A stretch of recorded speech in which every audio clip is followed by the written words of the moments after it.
Boa tarde a todos, novamente, com as graças divinas que estamos, né? Robert, eu acho que podem gravar, continua, né? Só um minutinho. O Ok, modo de gravação está ligado. Pode iniciar. tá bom. Bem-vindos, então, minha gente, para esse primeiro domingo de junho, esse mês maravilhoso, né? E que temos essa oportunidade de nos encontrar nesse frio gostoso para falar, viver, sentir a palavra de Jesus dentro de nós, agradecendo a presença de todos vocês para este encontro, para este estar. E para iniciar, então, os nossos trabalhos, a Dora fará a prece inicial, seguido do Ras, que fará a leitura, palavras de vida eterna. Ótimo. Obrigada a todos. Boa tarde a todos, muito carinho, muito amor, muita gratidão no coração por estarmos aqui mais um domingo reunidos em nome de Jesus. É que nós pedimos, Senhor, Pai de todas as criaturas, grande força que sustenta toda a criação. Agradecemos, Pai, por esse reencontro, pelo quanto que aprendemos nestas reuniões. Somente temos a pedir e agradecer para que esse vínculo seja para sempre nos serviços para o Senhor. E assim, pedindo à espiritualidade amiga que já está com tudo preparado aí, para que possamos trabalhar com muito amor por nossos irmãos que precisam de socorro, sejam encarnados e desencarnados, é que nós pedimos, fazemos a prece de Cáritas, porque essa prece para abranger todo o nosso planeta azul, todos os pontos do nosso planeta, onde há dor e sofrimento, ali possa haver um socorro em forma de paz no coração, de fé, de esperança, de coragem, de sabedoria, de lucidez, tanto para aqueles que são as vítimas, como para os mandantes de todos os países. Deus, nosso Pai, que sois todo poder e bondade, dai a força àqueles que passam pela provação, dai a luz àquele que procura a verdade, ponde no coração do homem a compaixão e a caridade. Deus, dai ao viajor a estrela guia, ao aflito a consolação, ao doente o repouso. Pai, dai ao culpado arrependimento, ao espírito a verdade, à criança o guia, ao órfão o pai. Senhor, que vossa bondade se estenda sobre tudo o que criastes. Piedade, Senhor, para aqueles que vos não conhecem, esperança para aqueles que sofrem. Que a vossa bondade permita aos espíritos consoladores derramarem por toda parte a paz, a esperança e a fé. Deus, um raio, uma faísca do vosso amor pode abrasar a terra. Deixai-nos beber nas fontes dessa bondade fecunda e infinita, e todas as lágrimas secarão, todas as dores se acalmarão. Um só coração, um só pensamento subirá até vós, como um grito de reconhecimento e de amor. Como Moisés sobre a montanha, nós vos esperamos com os braços abertos. Ó bondade, ó beleza, ó perfeição, e queremos de alguma sorte a vossa misericórdia. Deus, dai-nos a força de ajudar o progresso, a fim de subirmos até vós. Dai-nos a caridade pura, dai-nos a fé e a razão. Dai-nos a simplicidade, que fará das nossas almas o espelho, onde se refletirá a vossa imagem. E é em nome de Jesus, de nossa Mãe Maria, amada de Nazaré, em nome de todos os benfeitores e todas as correntes trabalhadoras desse trabalho, é que nós pedimos permissão para dar por iniciado o nosso encontro de hoje. Assim seja, graças a Deus. Amém. Assim é E e assim será. continuará sendo, com a graça da espiritualidade amiga. Assim seja. Esse dia temos a bênção de podermos refletir e sermos iluminados pelas revelações do nosso irmão Emmanuel, no livro Palavras de Vida Eterna, numa lição enumerada na edição pelo número 25, e o título Ouvirás ter certo. Essas lições e reflexões que o Emmanuel hoje nos presenteia, ele desenrola e desenvolve a partir do versículo 30 do capítulo 15 do Evangelho de segundo São Marcos, em que o autor do Evangelho diz: salva-te a ti mesmo e desce da cruz. Leciona Emmanuel: se te encontras realmente empenhado na execução do bem, ouvirás, de certo, as provocações do mal em todos os instantes de testemunho. Se em verdade vives à procura do Cristo, por que choras sob o fardo das provações? De que te serve a fé para o caminho de tanta dor? Se és médium com tarefa na caridade, onde estão os espíritos protetores que te não aliviam as amarguras? Se guardas confiança em Jesus, mostra-te livre dos obstáculos. Se louvas o Espiritismo como doutrina da luz, por que te demoras na sombra das aflições? Registrarás interrogações como essas a cada passo. É necessário te reveres à altura do conhecimento superior com que a bondade divina te favorece, demonstrando que os princípios sublimes de tua fé não se movimentam na direção do conforto imediatista da carne, mas sim no rumo do burilamento espiritual pelos tempos afora. Ensinarás com o teu exemplo que o Evangelho não é oficina de vantagens na experiência material, mas sim templo de trabalho redentor para que venhamos a consertar nós mesmos diante da vida eterna. Farás da mediunidade instrumento para a lavoura do bem, ainda mesmo te custe imensuráveis sacrifícios, ajudando aos outros sem cogitar de auxílio a ti mesmo, como quem sabe que a lei do amor é o sustentáculo do universo, providenciando socorro natural a quem se consagra ao socorro dos semelhantes. Converterás o Espiritismo na tua senda, em força educativa da alma, sem exigir que o mundo te afeiçoe às conveniências. Buscarás a luz onde a luz se encontra. Desculparás toda a ofensa. Elegerás na fraternidade a tua bandeira. Conjugarás o verbo servir onde estiveres. Começarás o trabalho de redenção em ti mesmo.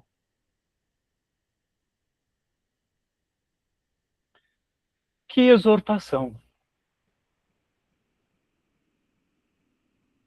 Que exortação o mestre Emmanuel hoje nos entrega, nos presenteia.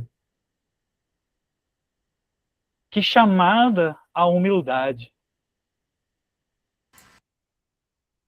Que chamada a nos mantermos com os pés no chão.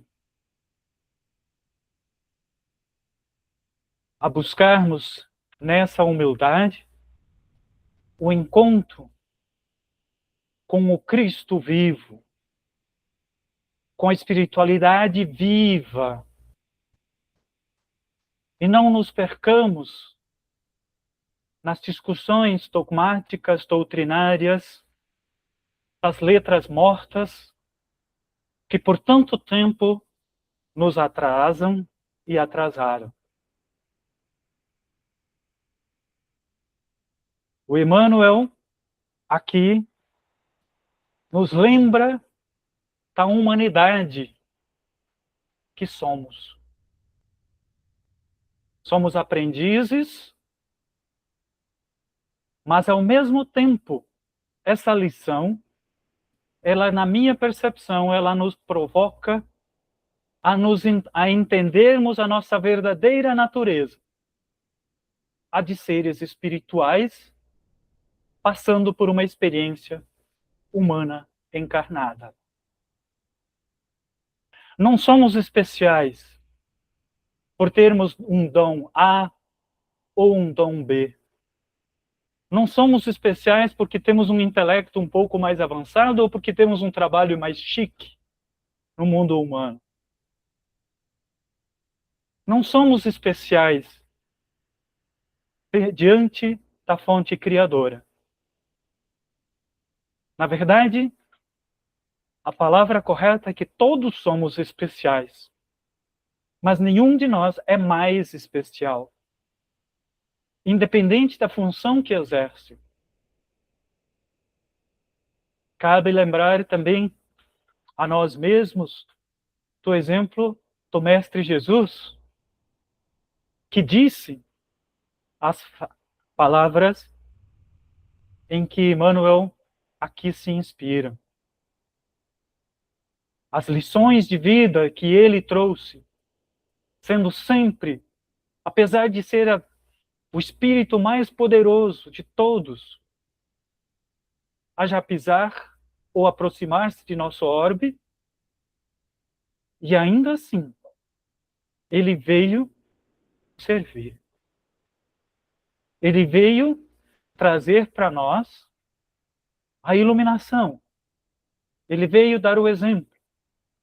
Ele veio mostrar que é no serviço daquele pouco que já conhecemos, ou daquilo que os dons que o Espírito nos dá, do conhecimento já tivemos oportunidade, ao longo da trajetória existencial, de desenvolver, que seja colocado a serviço.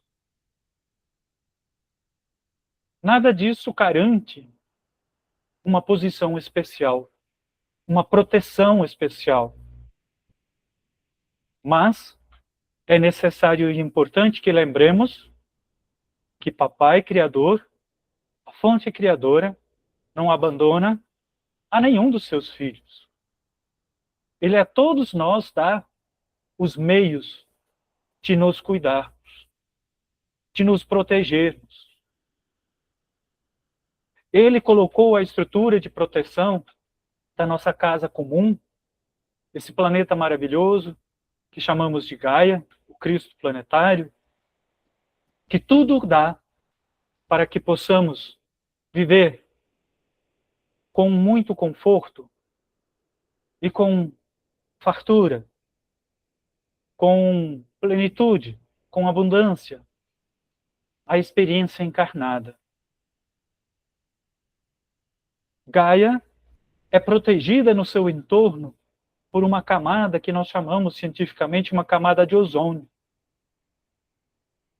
Essa camada, a criação colocou para nos proteger de raios ultravioletas solares que prejudicam a estrutura do DNA, que compõe a estrutura viva, inclusive humana, e que, se adulterada, provoca doenças, inclusive câncer, ou degenerações ao longo das gerações, que levam, eventualmente, até a extinção de espécies, a extinção de toda uma criação.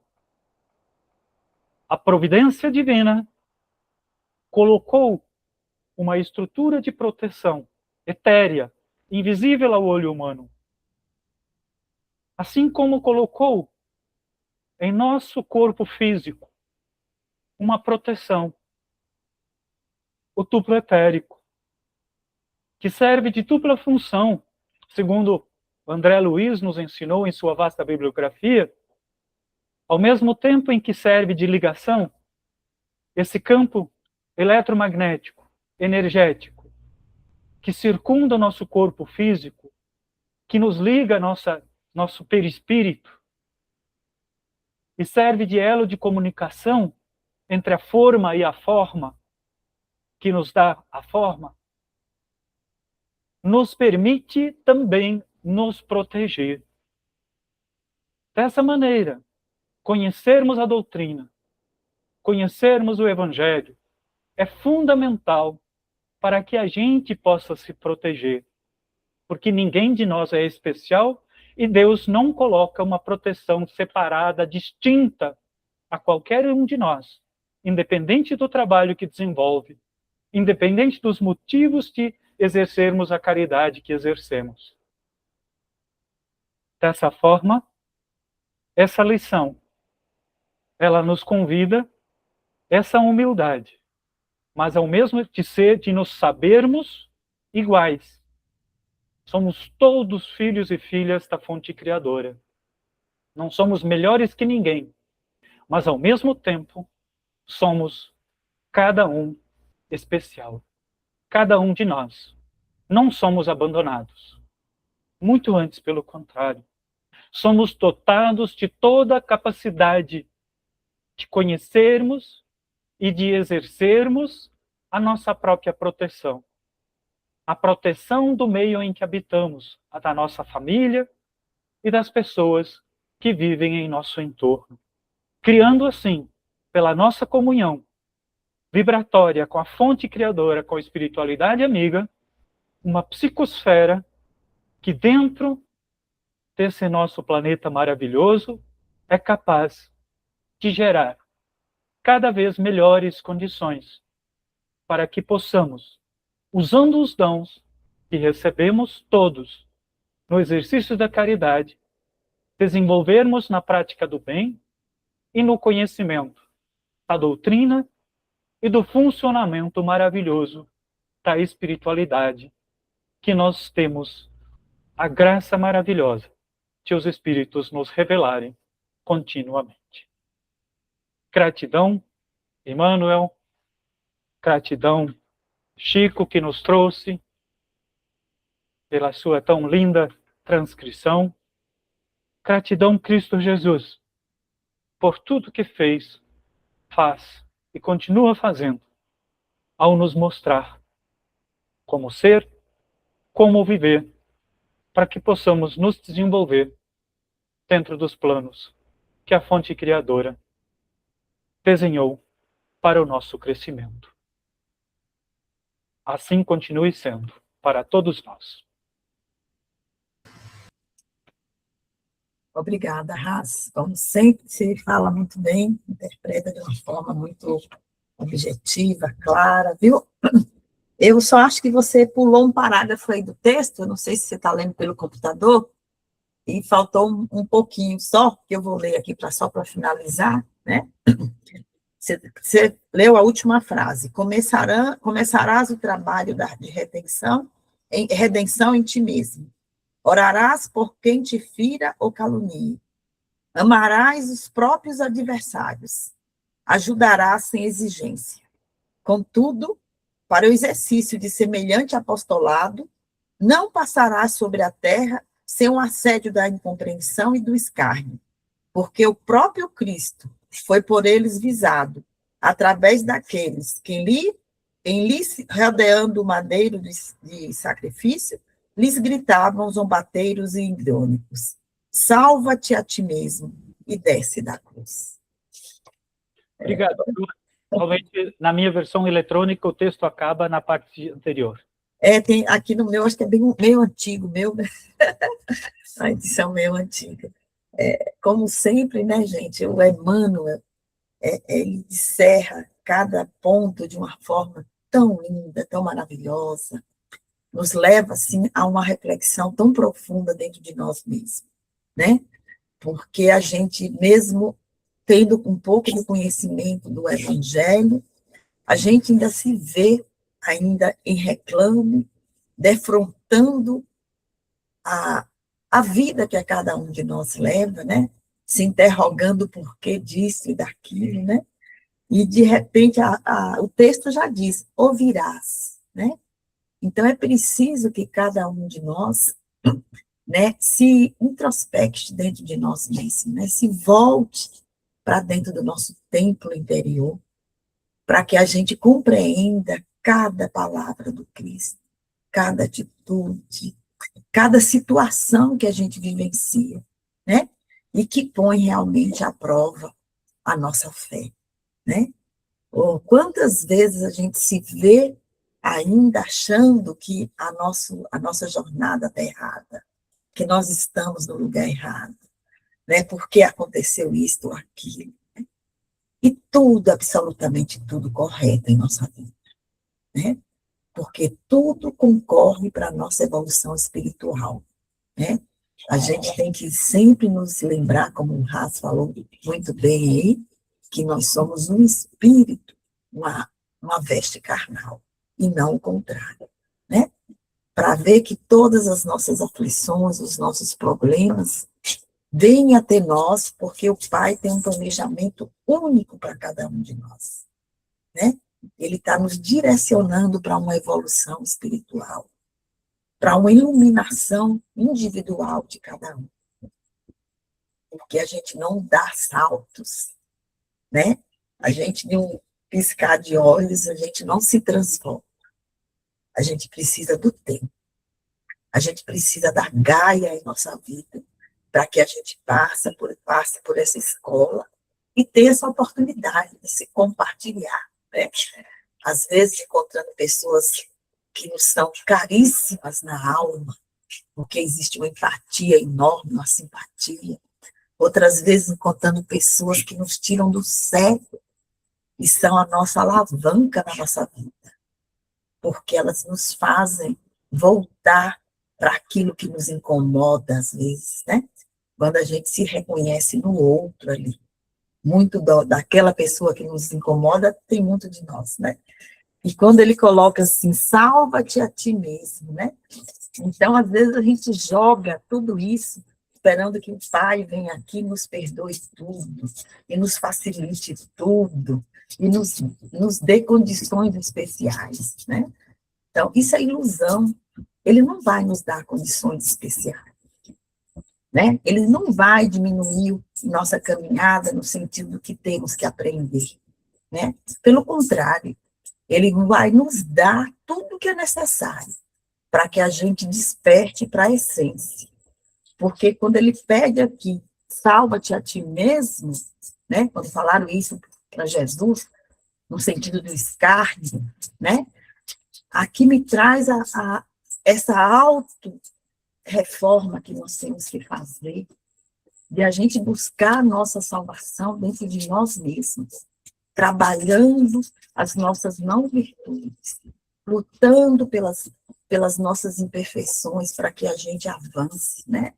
Então, se fala assim, salva-te a ti mesmo, para mim, é essa introspecção que nós temos que fazer dentro de nossa vida, buscando essas mudanças que são tão difíceis, às vezes, da gente fazer, né? Porque todos nós, na grande maioria, né, nos voltamos muito para o exterior, para as coisas materiais, né? Então, eu ainda sempre questionei, né, as grandes promessas que as pessoas fazem, às vezes, né, oferecendo isto ou aquilo nas beiras dos altares, quando Cristo só quer que você se modifique lá dentro de você mesmo, que você seja mais caridoso, que você tenha mais generosidade, que você tenha mais compaixão. De repente eu me vejo, a gente vê ainda pessoas voltadas para a matéria mesmo, né? Eu vou dar isso, vou dar aquilo, e aí eu vou ganhar um pedacinho do céu. É quanto engano, porque tudo que está aqui neste planeta, tudo pertence a Cristo. E a única coisa que ele nos pede é a nossa transformação. E o texto aqui fala brilhantemente, né? Quando ele coloca que o sustentáculo do universo é o amor. Então, ele só quer que a gente construa este amor dentro de nós. Que aí sim, a transformação acontece de uma forma sem volta. Porque uma vez que a gente descobre essa força desse sentimento, que a gente está construindo esse amor dentro da gente, a gente não consegue fazer mais igual. Vai ser sempre diferente, buscando mudanças interiores, buscando auxílio, dando auxílio, se doando o tempo inteiro. Então, quando ele coloca aqui essa frase de salva-te a ti mesmo, a salvação nossa está conosco. Quando a gente busca a palavra do Cristo, o seu exemplo, e traz para a nossa vida do dia a dia, no cotidiano, toda essa compaixão, todo esse amor perfeito, a misericórdia, o servir, a humildade, né? Então, eu acredito muito que esse salva-te a ti mesmo é trazendo nós para a nossa realidade espiritual, nos fazendo alcançar essa reflexão interior e para que tenhamos atitudes interiores de mudança, de percepção da essência do Cristo em nossa vida. Eu vou parar de falar, senão eu falo a tarde inteira. Vou deixar para vocês aí. Esse texto é muito lindo, né? A gente lê o Emmanuel e se acaba de reflexão e trazendo a gente com esses puxões de orelha para nós, né?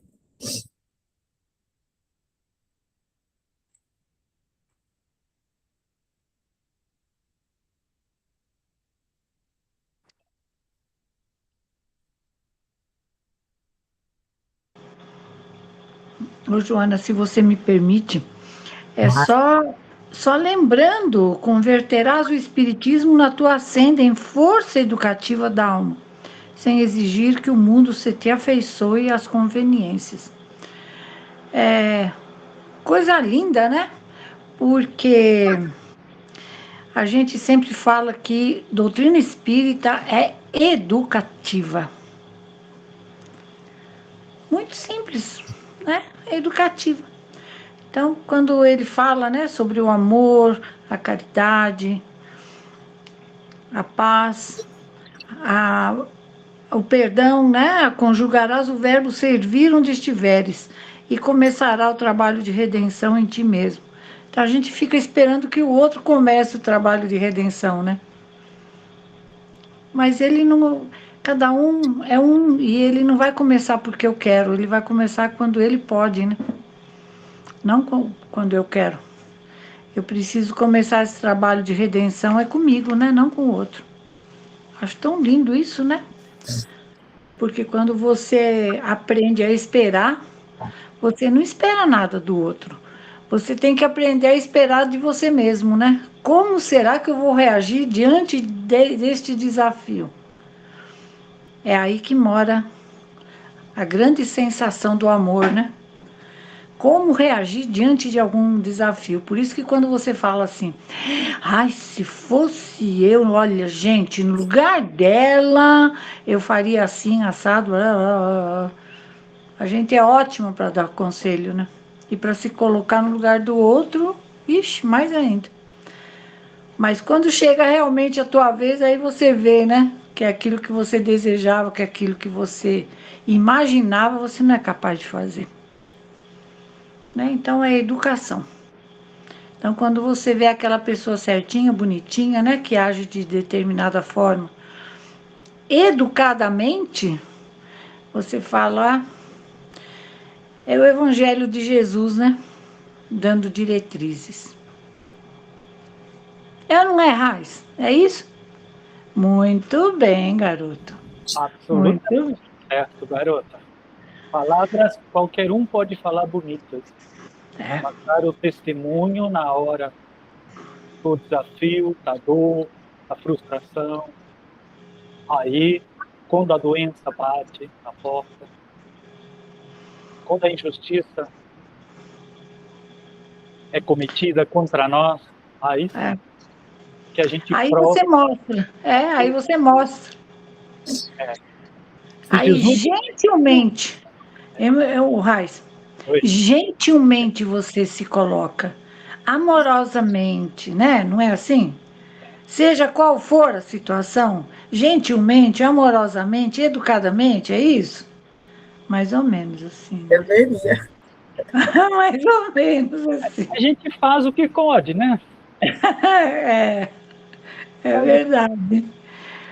Falei hoje com uma pessoa que me perguntou assim: pois é, o Papa Francisco não foi para a Espanha, né? Por que será? Porque não foi um, como é que ela falou?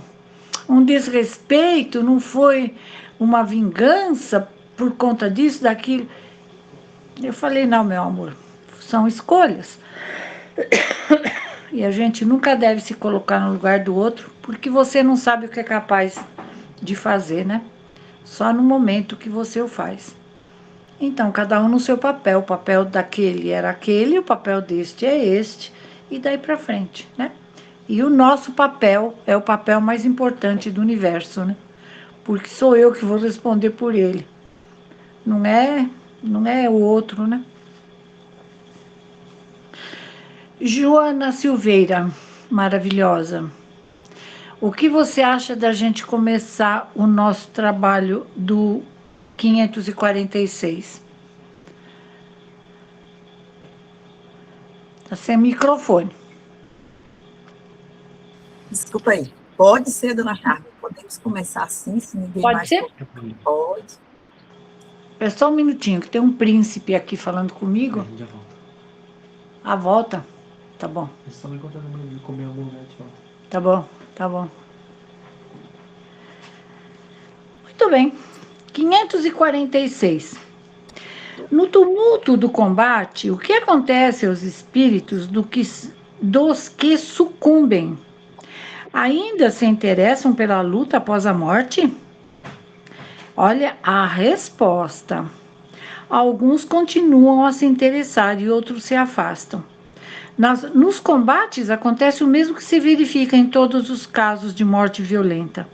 No primeiro momento, o espírito fica surpreso e como aturdido, não acreditando que está morto. Parece-lhe ainda tomar parte na ação.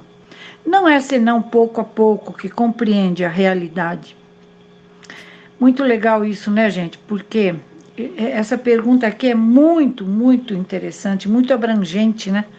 Porque eu costumo dizer assim, ó. No tumulto do combate, o que acontece aos espíritos dos que sucumbem? Gente, nós vamos fazer uma analogia muito simples com a vida da gente, né? Nós não estamos num combate? A vida inteira, o dia todo, no momento que você chegou aqui no planeta, você já está no bom combate, não é? E quando você se cansa de lutar com esse combate e você vê que você sucumbe, não digo a morte, mas digo a morte emocional, né? Vamos supor que você está num combate acirrado com alguém ou com alguma situação e você desiste, você fala, não adianta mesmo, então eu vou me recolher, como diz o caipira, eu vou puxar meu carro, né? E aí é como se você estivesse desistindo daquele combate, né? Como se você estivesse morrendo para aquilo que você estava lutando. E a resposta que ele dá é: quando você desiste de alguma coisa que você sabe que não vale mais a pena você lutar porque é uma bobagem, né? Às vezes é por conta de vaidade, é por conta de orgulho e principalmente por conta de perdas. Quantas notícias nós temos hoje de pessoas que se suicidam por conta de perdas? A gente não consegue lidar com o luto das perdas, né? Porque nós ainda temos essa grande dificuldade de lutar com a perda, desse luto que a gente forma, né? E você não sabe sair dele, porque você sucumbe muitas vezes diante dessa situação. Então, é como se nós morrêssemos para alguma coisa. Por exemplo, é como se nós morrêssemos para a esperança, né? Porque você lutou, lutou, lutou e fala assim, você vai dar certo, vai dar certo, vai dar certo. E de repente, nessa luta, nessa guerra, né, acirrada, você acha que realmente é melhor, que vale mais a pena você parar com essa luta e se acomodar, né? Não no sentido da acomodação em si, mas se acomodar diante da situação que está presente e você não consegue mais ir para frente porque você sabe que aquilo não vale a pena, que aquilo não vai te trazer nada de volta, né? De troco, né? Que é isso, né? Não vai ter vantagem alguma. E você apenas no silêncio, você vai ganhar muito mais e você vai encontrar realmente esta forma que você tem de, entre aspas, perdas, você acaba ganhando e muito, né, nesse silêncio. Eu achei essa pergunta aqui, eu acho maravilhosa, porque ele fala como a perda de alguém ou a perda de alguma situação, no primeiro momento você fica aturdido, né? Como ele fala aqui, você não acredita que você realmente perdeu aquela oportunidade de, sei lá, fazer alguma coisa que você acha que teria esse direito. Então, cuidado, né? Porque a gente muitas vezes não sabe que aquilo que você chama de perdas é um grande ganho, né? Aquilo que você acha que você nadou e morreu na praia, é porque você foi de prancha, de surf, e você conseguiu, por isso que você conseguiu ir tranquilamente chegar àquilo que te era o objetivo, né? E a 547. Os espíritos que se combatiam quando vivos, após a morte, se reconhecem como inimigos e continuam ainda excitados uns contra os outros? Nesses momentos, o espírito jamais se mostra calmo. No primeiro instante, ele ainda pode odiar o seu inimigo e mesmo o perseguir. Mas quando as ideias se lhe acalmarem, verá que a sua animosidade não tem razão de ser. Não obstante, poderá ainda conservar resquícios maiores ou menores, de acordo com o seu caráter. É bem aquilo que a gente estava falando, né? Houve ainda o fragor da batalha? Sim, perfeitamente. O espírito que assiste friamente a um combate como espectador testemunha a separação entre a alma e o corpo? E como esse fenômeno se apresenta a ele? Há poucas mortes instantâneas. Na maioria das vezes, o espírito cujo corpo foi mortalmente ferido não tem consciência disso no mesmo instante. Quando começa a retomar consciência, é que se pode distinguir o espírito a mover-se ao lado do cadáver. Isso parece tão natural que a vista do corpo morto não produz nenhum efeito desagradável. Toda a vida, tendo sido transportada para o espírito, somente ele chama a atenção. E é com ele que o espectador conversa ou a quem dá ordens. Vocês lembram que eu falei algumas vezes, né, sobre o desdobramento, né, sobre o sonambulismo, que você vê você mesmo, né, e você conversa com você mesmo e você fala, meu Deus, como é que pode, né, acontecer um negócio desse? Então, é um fenômeno absolutamente normal. Então, é isto que ele fala aqui, que muitas vezes, quando é um desastre, ou quando é um acidente como este, né, de você morrer numa guerra, não é no mesmo instante que você percebe que você está morto. Às vezes, né, o espírito passa por algumas fases. Foi muito interessante, né? Quando meu marido desencarnou, ele não acreditava em absolutamente nada, né? Para ele tudo era balela, tudo. Ele achava que a gente inventava coisas, né? E a primeira mensagem que ele falou depois de alguns meses que ele desencarnou era de como ele se sentiu quando ele viu o próprio corpo dele caído no chão, e as pessoas fazendo massagem, né? O resgate fazia massagem no peito dele, e ele dizia assim: imaginem vocês que aqueles bombeiros me faziam massagem achando que eu estava morrendo. Olha que absurdo! Eu não estava morrendo, eu estava ali de pé olhando tudo aquilo. Isso foi uma invenção deles, quer dizer, o que ele achava que era invenção nossa, né, do espiritismo, ele também achava que era uma invenção do bombeiro, achando que ele queria ressuscitá-lo, e sendo que ele não estava morto, ele estava bem, imagina, ele estava de pé ali diante do corpo, né? Então é muito interessante isso, gente, porque nós, quando nos apegamos demais à matéria, às vezes a gente tem esse sofrimento, né, quando vai embora.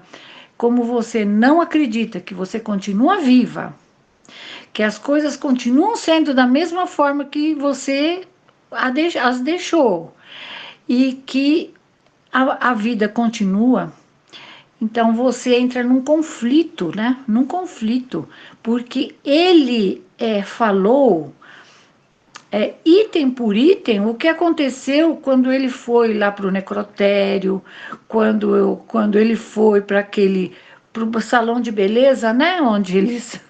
Onde eles fazem a maquiagem, né? Colocam a roupa para pôr no caixão e tal, né? Ele falou item por item. Então, para ele, aquilo nada existia, né? Porque aquilo, ele estava vendo tudo, como que ele tinha morrido? Ele não tinha morrido. Então, ele achava que a gente o estava abandonando, que a gente não estava dando atenção necessária ao que ele estava sentindo, que era apenas e simplesmente uma dor no peito, uma coisa assim muito passageira. Então, isso me faz lembrar, né, essa passagem do meu companheiro passando para o lado de lá, e depois ele vir trazer esses depoimentos, né, que foram muito interessantes para a gente realmente saber aceitar, né, estudar, e você acompanhar. Você pode até acompanhar, mas de uma outra forma, sem esse sofrimento, né?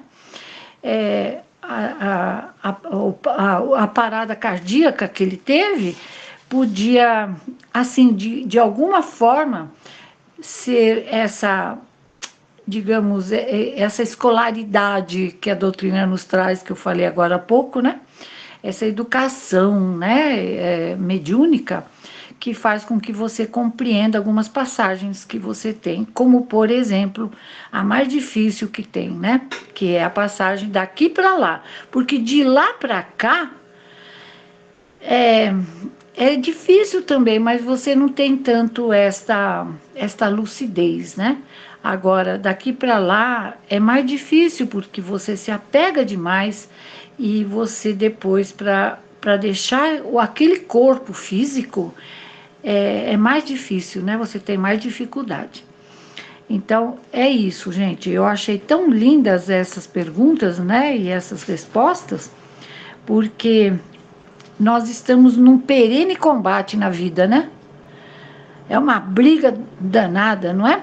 E sempre você acha que você tem razão, né? E sempre você acha que tem que sair ganhando. E às vezes não. Às vezes a gente... você tem esse desprendimento de algumas coisas que tem na vida, e você acha que são perdas, e não são perdas, não.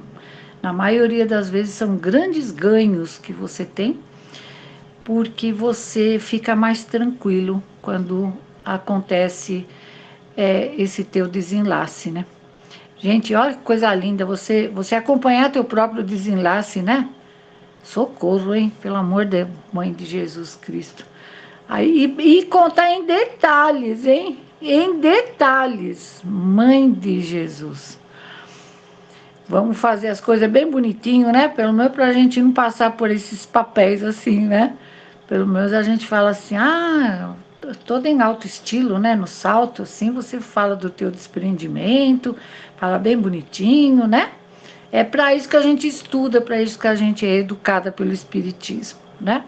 Para depois a gente não ficar inventando algumas coisas, né? Muito obrigada, viu, pessoal?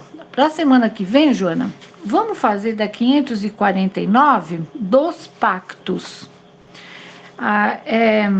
549, 55, não a 50. Até a 50, 49 e 50. Elas são longas e são, assim, bem questionáveis, né? Então, eu acho que a gente podia fazer essas duas, que aí a gente pode ficar assim mais tranquila no sentido de se alguém quiser fazer alguma pergunta ou dar alguma resposta, né? Às vezes a pessoa não quer fazer pergunta, ela quer dar resposta, né? Então também é o grande momento de dar resposta. Obrigada, Joana. Obrigada, pessoal. Na semana que vem, então, a gente fará 449, 450, 549 e 550. Depois a gente entra num negócio maravilhoso que se chama o Poder Oculto, Talismãs e Feiticeiros. Uau! Vamos pensar. Obrigada, hein, pessoal?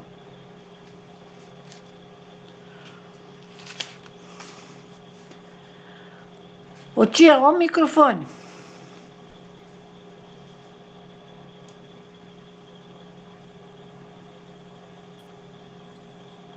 Rosa, boa noite. Você poderia fazer a ponte para a Joana, por favor?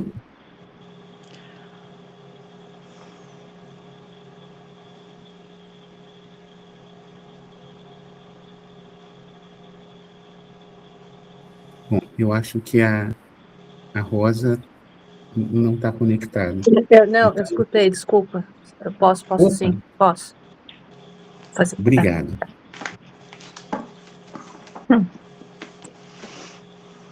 Então, nesse momento, com o coração e a mente abastecidos de tanta esperança, de tanto ensinamento, vamos colocar nossas orações, nossas intenções juntas para mais uma vez coroar esse estudo, recebendo os mentores de Joana, que eles possam vir em paz, que eles possam nos orientar, sejam bem acolhidos, e que seja falado, seja internalizado pelos nossos corações, e que a paz de Jesus esteja com todos nós.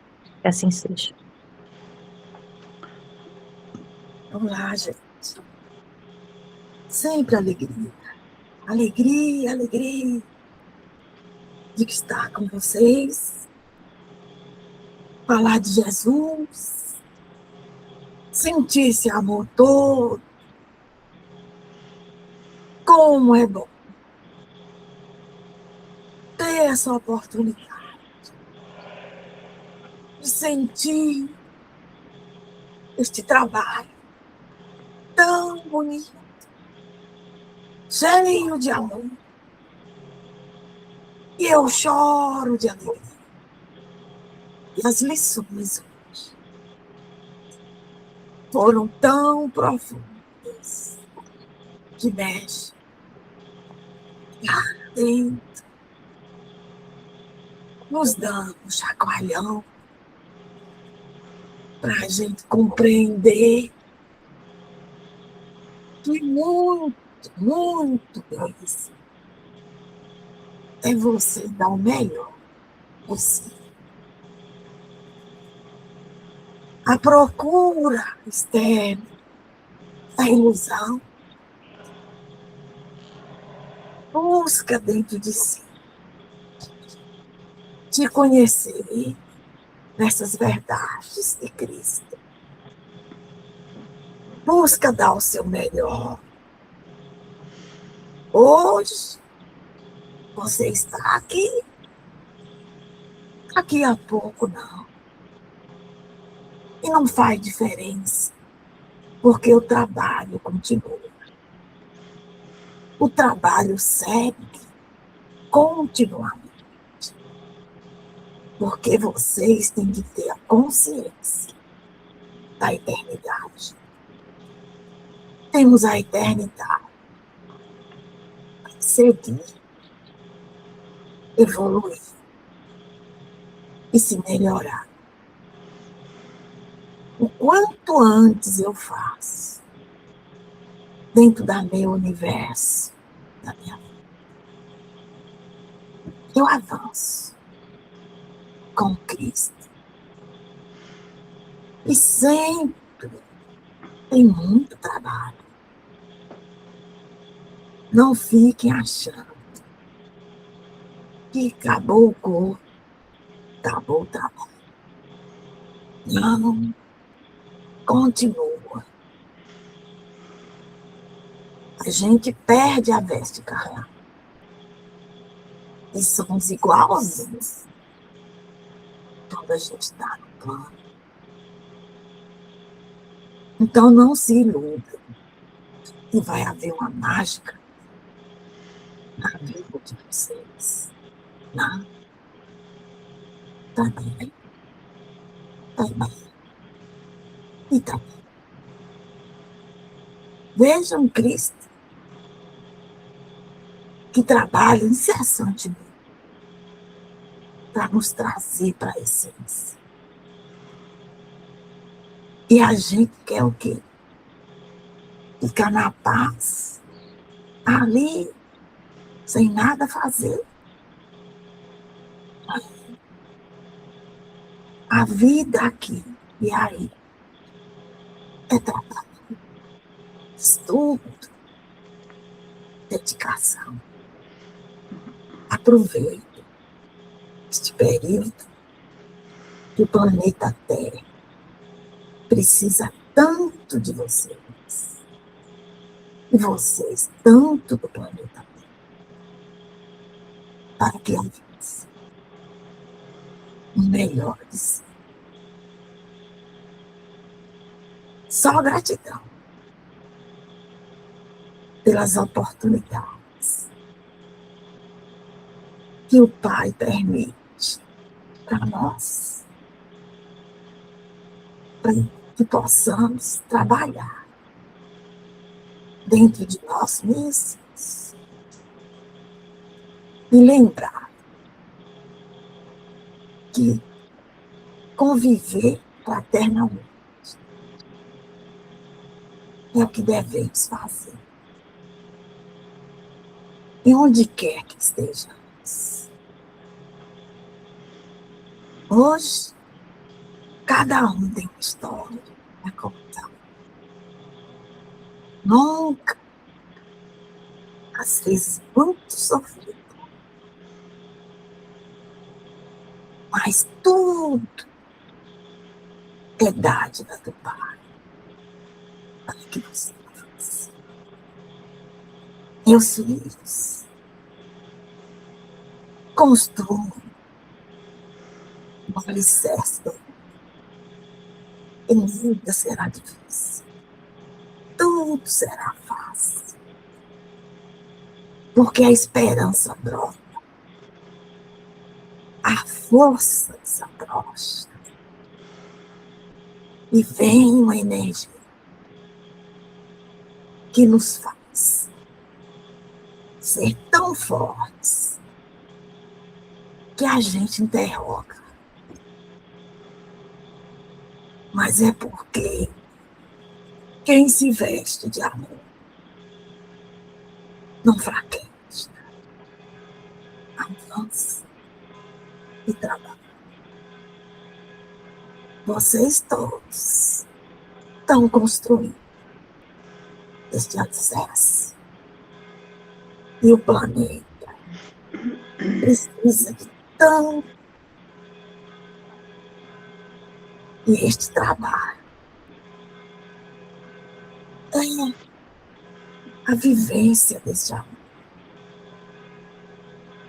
Que possamos juntos unir, então, nossos corações e saudar o Gaia, doando o melhor de nós, lembrando luz, paz e fazendo por merecer cada dia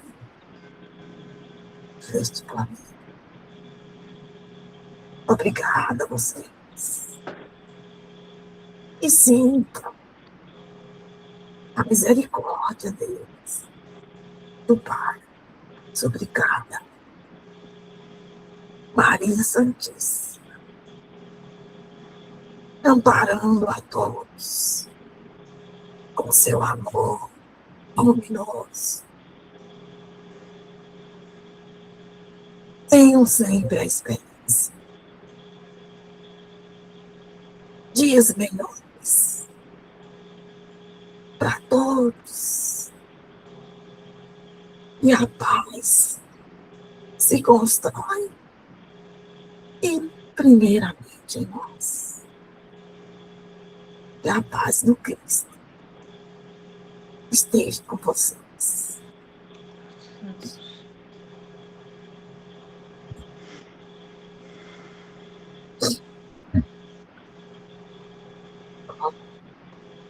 Agradecer essa primeira parte do trabalho, agradecer a presença de todos vocês, espiritualidade amiga, e eu passo a palavra para que o Vanderlei dê seguimento